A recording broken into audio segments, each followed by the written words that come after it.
Revenons en France et rejoignons l'océan. Belle-Île-en-Mer abrite de magnifiques côtes sauvages qui inspirent les photographes. Nous avons suivi l'un d'entre eux. Il réalise de sublimes clichés des vagues, mais il a aussi tiré le portrait de plus de la moitié des habitants. Laurent Giraudineau et Bruno Grégoire ont partagé la beauté de Belle-Île. On va avoir une belle lumière là. Orientée plein ouest, la côte, sur 20 km, fait face à l'océan. C'est mon bureau. C'est là où je passe une bonne partie de ma journée. Tous les jours à la côte? Tous les jours, matin et soir.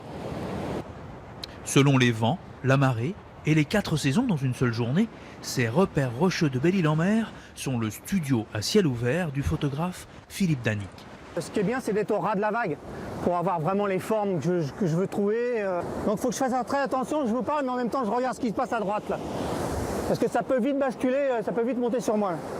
Ce soir-là, l'un des plus beaux panoramas de Bretagne nous réservait quelques minutes de magie pour les images. Des vagues en rafale, c'est la spécialité du photographe, avec le filet d'une vitesse lente où l'instant saisi au millième de seconde, il révèle les couleurs et les colères des éléments. Pro de la photo sous toutes les latitudes depuis 40 ans, Danic vit des ventes de ses livres et tirages à Belle-Île, où il complète aussi sa collection de portraits des habitants par petits groupes, comme l'équipage du canot de sauvetage.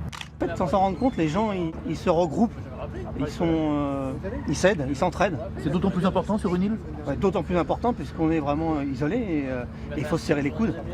Donc j'ai photographié jusqu'à maintenant 3000 personnes sur 5200 habitants. On voit souvent les gens l'été quand il fait beau avec du soleil.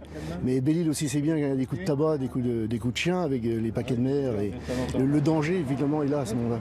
Illustration avec la plage de Donant en hiver sous la neige, la même dans une brume de printemps ou envahie d'une marée de baigneurs en été. J'essaye de faire un plan où tu me vois par en dessous et puis après les îles Baguenaires derrière. Là. Ça marche. Ah, ça marche. Je vais essayer de faire un survol un peu en rase-motte. Ouais, ok.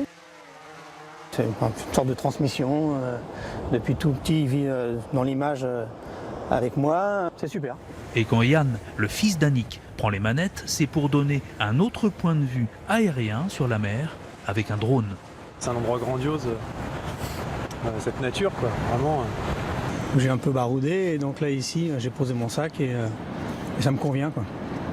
Le long des aiguilles de Port-Coton, c'est l'un des sites bretons les plus photographiés. Le photographe vit maintenant accroché au rocher de Belle-Île. Avec leur regard particulier, les Danic père et fils nous font passer de l'autre côté de la carte postale.